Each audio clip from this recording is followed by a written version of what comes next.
சென்னை கிண்டியில் புனரமைக்கப்பட்ட சிறுவர் பூங்காவை முதலமைச்சர் ஸ்டாலின் பொதுமக்கள் பயன்பாட்டிற்காக திறந்து வைத்தார். அதன் நேரடி காட்சிகளை பார்க்கலாம்.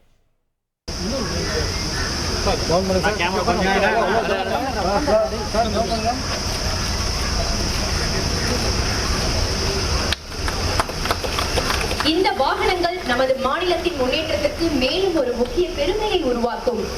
நவீன தொழில்நுட்பத்துடனும் மிகுந்த திறன்களுடனும் வடிவமைக்கப்பட்டுள்ள இந்த வாகனங்கள் நம் சமுதாயத்தின் பாதுகாப்பு மற்றும் சேவைகளை மேம்படுத்தும்.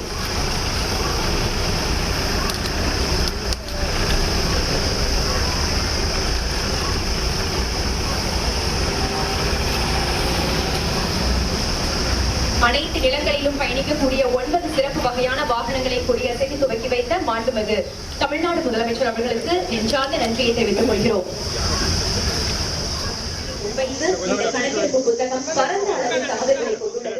இது பற்றிய மேலும் விவரங்களை செய்தியாளர் ரமேஷ் கூற கேட்கலாம். வணக்கம் ரமேஷ், கூடுதல் விவரம்.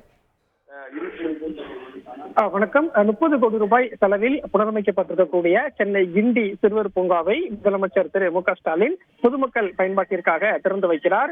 பூங்காவிற்கு வருகை தந்த முதலமைச்சர் மு க ஸ்டாலின் முதலாவதாக வனவிலங்குகளை மீட்பதற்கும் வனப்பகுதிகளில் ஏற்படக்கூடிய அந்த காட்டு தீ போன்ற விபத்துகளை தடுக்கும் பணிகளை மேற்கொள்வதற்காகவும் 9 நவீன வாகனங்கள் வனத்துறை சார்பில் ஏற்பாடு செய்யப்பட்டிருக்கிறது. அந்த 9 வாகனங்களை முதலமைச்சர் முதலாவதாக கொடியசைத்து தொடங்கி வைத்தார். அதற்கு அடுத்தபடியாக இந்த கிண்டி சிறுவர் பூங்காவில் யானைகளின் கணக்கெடுப்பு அறிக்கையை முதலமைச்சர் மு க ஸ்டாலின் வெளியிட்டு வருகிறார். குறிப்பாக தமிழகத்தில் தற்போதைய சூழலில் எவ்வளவு யானைகள் எண்ணிக்கையில் இருக்கிறது என்ற அந்த கணக்கெடுப்பு நிறைவேற்றக்கூடிய சூழல்ல அந்த யானைகள் கணக்கெடுப்பு அறிக்கையை முதலமைச்சர் வெளியிட்டார். இதற்கு அடுத்தபடியாக இப்போது புனரமைக்கப்பட்டிருக்கக்கூடிய சென்னை கிண்டி சிறுவர் பூங்காவை முதலமைச்சர் திறந்து வைத்து வருகிறார். இந்த கிண்டி பூங்காவை பொறுத்தவரைக்கும் சென்னை நகரின் மைய பகுதியாக இருக்கக்கூடிய கிண்டியில் இருப்பதால் விடுமுறை நாட்களிலும் சரி பண்டிகை காலங்களிலும் ஏராளமான இந்த கிண்டி சிறுவர் பூங்காவை பார்வையிடுவது வழக்கம். கிட்டத்தட்ட ஆண்டுக்கு 8 முதல் 9 லட்சம் பேர் வரைக்கும் இந்த கிண்டி சிறுவர் பூங்காவை வந்து பார்வையிட்டு இங்க இருக்கக்கூடிய விஷயங்களை எல்லாம் ரசித்து செல்வது வழக்கம். இந்த சூழல்ல தான் கடந்த ஆண்டு ஜூன் மாதம் இந்த கிண்டி சிறுவர் பூங்கா 30 கோடி ரூபாய் செலவில் மேம்படுத்துவதற்கு தமிழ்நாடு அரசு திட்டமிட்டது. அதன்படி கடந்த 1 வருடமாக இந்த கிண்டி சிறுவர் பூங்காவில் பராமரிப்பு பணிகள் நடைபெற்று கொண்டிருக்கக்கூடிய சூழல்ல தான் இப்போது கிண்டி சிறுவர் பூங்கா என்பது கிண்டி சிறுவர் இயற்கை பூங்கா என்று பெயர் மாற்றம் செய்யப்பட்டிருக்கிறது.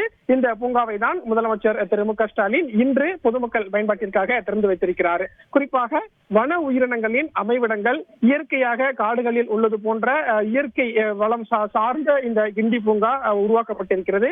இந்த கிண்டி சிறுவர் பூங்காவை பொறுத்த வரைக்கும் இப்போது சிறுவர்களுக்கான நூலகம், விழா அரங்கம், பார்வையாளர்களுக்கான வசதி மேம்பாடு, பறவைகள் விலங்குகளின் சிறப்பம்சங்கள் பற்றிய வாழ்வியல் முறைகளை அறியக்கூடிய வகையிலேயும் இந்த ஏற்பாடுகள் எல்லாமே செய்யப்பட்டிருக்கிறது. இந்த சிறுவர் பூங்காவை தான் முதலமைச்சர் மு க ஸ்டாலின் இன்று பொதுமக்கள் பயன்பாட்டிற்காக திறந்து வைத்திருக்கிறார். விரிவான விவரங்களுக்கு நன்றி ரமேஷ். செய்திகளை உடனுக்குடன் தெரிந்து கொள்ள உடனே சப்ஸ்கிரைப் பண்ணுங்க.